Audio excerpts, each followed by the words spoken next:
Le chef minutieux et sérieux excelle dans les panini roast beef et dans les panini porchetta.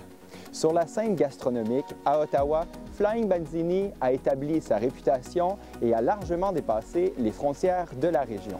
Pour un bon et beau repas de qualité à prix abordable, Flying Banzini est la destination des connaisseurs.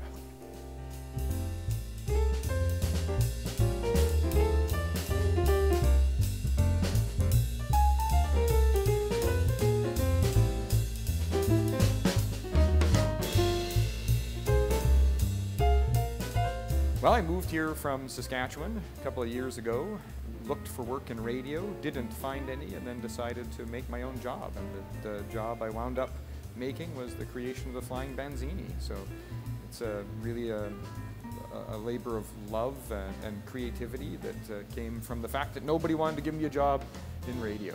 From the start, I have a very simple rule, which is let's do very, very few things and do them very, very well. We don't have a large or extensive menu. I have a very small menu, and it really is based upon, well, in terms of the meals, upon our roast meats. So we do a porchetta every day, which is an Italian seasoned, very traditional Italian seasoned roast pork.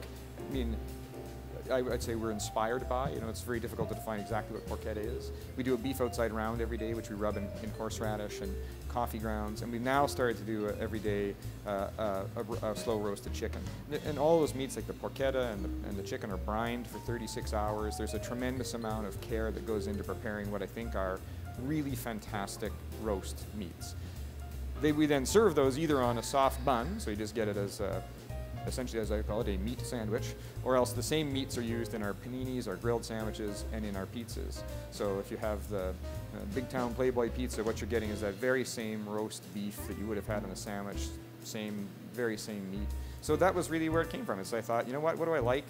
I like roast meat. Then we'll make great roast meats, and then we'll turn those into some other dishes that I think are the kinds of things that people like sandwiches and pizzas. They're going to be around for a long time. I don't think sandwiches and pizzas are going to go out of business anytime soon. Sweet Banzini Cheesecake sont les chouchous des foodies ottaviens qui adorent une petite sucrerie réconfortante et de qualité. Pour apporter un dessert chez des amis, vous devez vous arrêter à cette destination. The second part of the plan was, originally I was actually going to be a gelato, that my dessert offering was going to be gelato. But Raylene, the Sweet Banzini, who happens to be a family member, moved to Ottawa and has for 20 years made little tiny petite cheesecakes, and used to do it as sort of a catering business. And I phoned her and said, would you consider coming and doing that with me in my restaurant? And she said, yes, I would. And I said, you are my partner.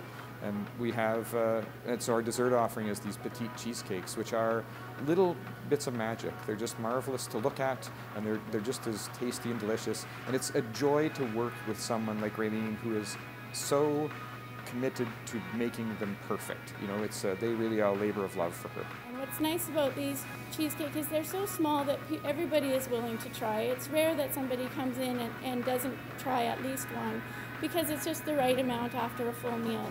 But we have many customers coming in now just for wine or coffee and a little plate of cheesecake. And they mix it up with the savory and the sweet, like an appetizer and a dessert. So it's really nice.